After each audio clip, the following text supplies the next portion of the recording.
Weapons ready.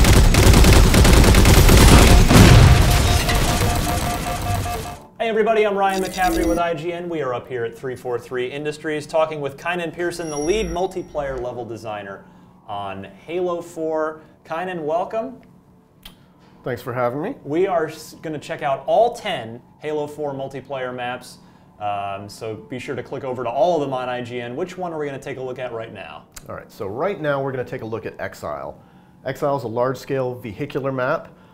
It's cylindrical, it's a donut, effectively, with a lot of reinforceable areas on the outside, and then some structures that cut through the middle for some shortcuts and routes and base defense.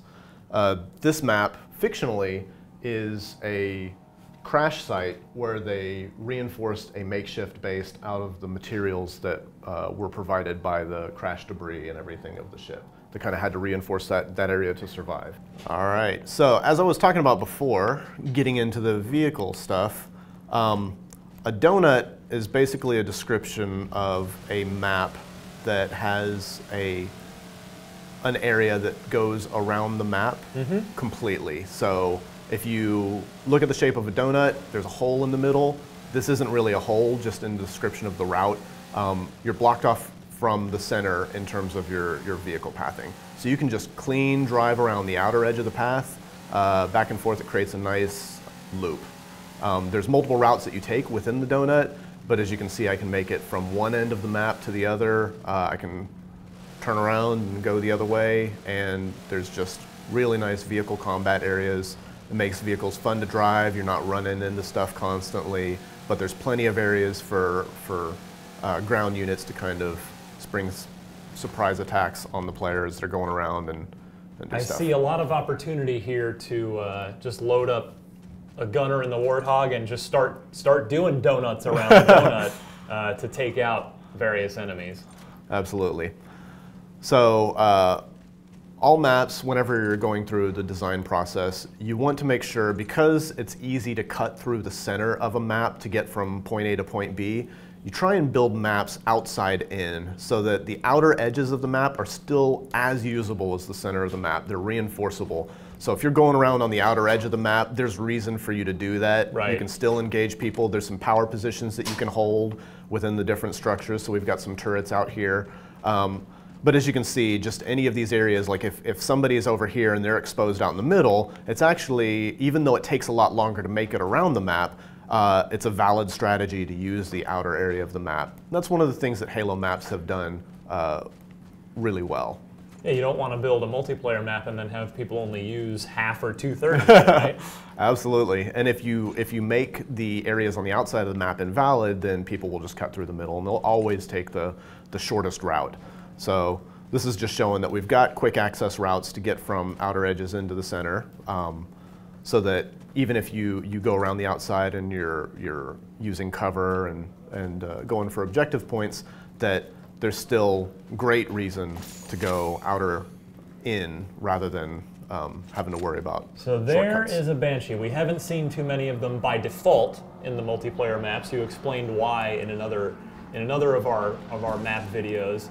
But here we have one, and it's got all its same bag of tricks as it's always had, right? Absolutely. You can still do dodges, you can do your flips, and then you can reorient yourself. You have your standard weaponry. You've also got Banshee bombs, so you can deliver some devastating damage, and you can boost.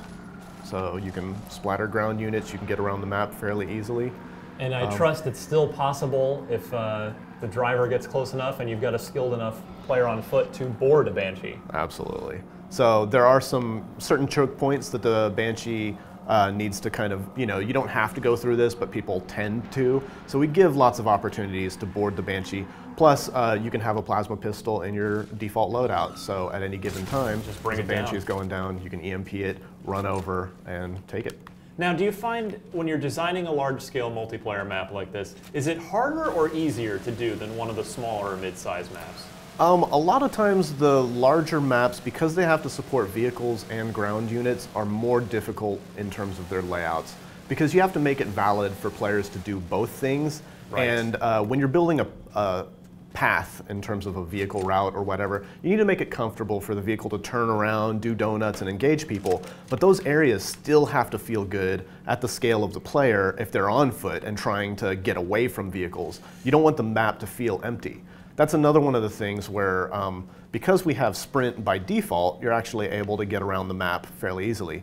And just as Banshee defense right now, we have the Goshawk, so you can take the Banshee out fairly easily as long as you've got some good aim and you're not a sitting duck for the Banshee bomb. Now, on paper, how does this map start when you sit down with it? Does it start with the donut and you think, okay, big scale map, I want to ring around it so the vehicles can get around, and then build from there? How's the creative process on this? Yeah, so typically, and for this map specifically, the outer routes and the vehicle routes are set very early on. So you know what space the map takes up in terms of how long it takes a vehicle to make it around and what area feels good for just driving. And then it's kind of like spacing out things like the amount of time that it takes to run from one side to the other on foot to make sure that you're not fully exposed to long-range weapons and that the lines of sight are appropriate so that if I'm running around on foot, as you can see, I can defend myself from people shooting long range within certain areas so that I can make my way across the map into the center area. The next is what it takes to define the scale of the structure that goes through the center area. And you want this to feel great and feel good and take enough time so that it's not a way to completely shortcut the routing of the map for the vehicles and make those obsolete. So, what game types are well suited to this? Obviously, bigger team things, but is this going to be Halo 4's go-to capture the flag map, for instance? This is actually really good for capture the flag, and for a BTB map, it's great for objective types. Dominion's one that functions really well on here, but also Flood is really good on this map, even though it's a large scale map. There's a lot of interesting things that you can do with Flood. Dominion and Capture the Flag are all well supported, but it's a favorite in the studio for just simple BTB Slayer. Team Slayer. How about on the armor abilities side? I'm thinking maybe the thrust pack could be useful here to just do some quick dodging when you're out in the open field, maybe duck out of the way of an oncoming warthog. Yeah, regen field is actually really good here, as well as shield and thruster pack. So shield is great because you can be on the outer edges of the map. If somebody's trying to engage you, then you can kind of pop your shield out and duck around a corner. Regen field as well because you've got big groups running around, so you can set up some reinforced areas up on these decks so you can fire down and dodge around and make sure that whenever you're taking damage from people as they're running around that you're able to recover some health. Because the regen field in Halo 4 will actually heal your teammates as well, correct? Anybody that's inside it? Yep. So that's a positive one to use in this map. Now, I've been lucky enough to play this map for a previous bit of Halo 4 coverage, which you can of course find on IGN.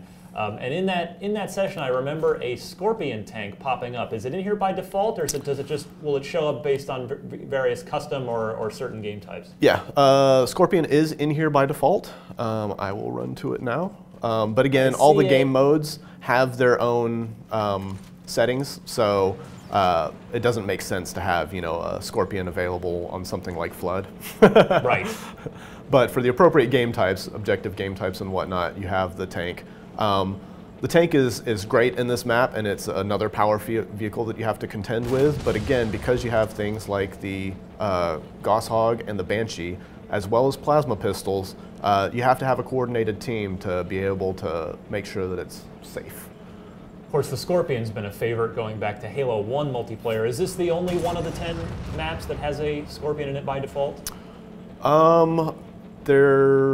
Scorpions are available in some of the other maps and mode types, but this one I believe might be one of the only Scorpions supported by default maps. Yeah. So as you're designing this, you want a big map with the ring around it, so vehicles can get around. Do you definitely, before you even sketch something out, do you start with a list of, okay, I want a map that I can drive a Warthog, Ghost, and Scorpion around in, or does it start with, oh, let's start with the Warthogs and see how it goes, and then do you add the other vehicles one by one? A lot of times we have an expanded sandbox, so we have a lot of vehicles, and we've introduced some new vehicles. So typically we'll try and figure out the map scales first, and then see which vehicles work best on the maps, and then define a nice spread so that we get enough usage out of the vehicles and give people enough opportunities to play with their favorite vehicles. So it kind of has to do with the overall package and not necessarily the specific details, though we test very heavily to make sure that everything works really well. I'm curious, so the Scorpions in here by default, which of course we all love, why, for instance, as you're designing this map and you think, okay, we're going to put a Scorpion in here by default, why the Scorpion over, say, the Wraith? Again, it comes down to variety. We have maps that highlight the Wraith, and really it's which vehicle works best in the scenario and doesn't end up being a dominant factor during the testing process. Right. So the Scorpion requires a different scale than the Wraith does in terms of map production, because the Scorpion kind of has to have a larger area for turning around because it's a longer vehicle.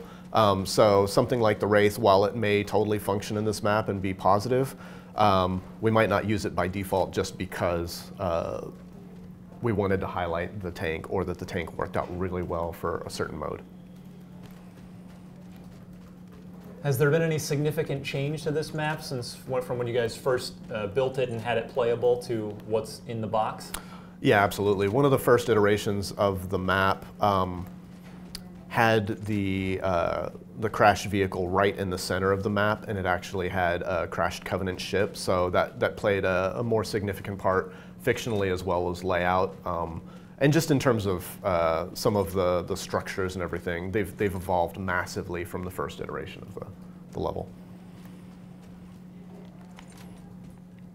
Well, I think that's all the excellent highlights from Exile. We're going to move on, take a look at some other maps. For all 10 map overviews for Halo 4, be sure to keep it locked right here to IGN.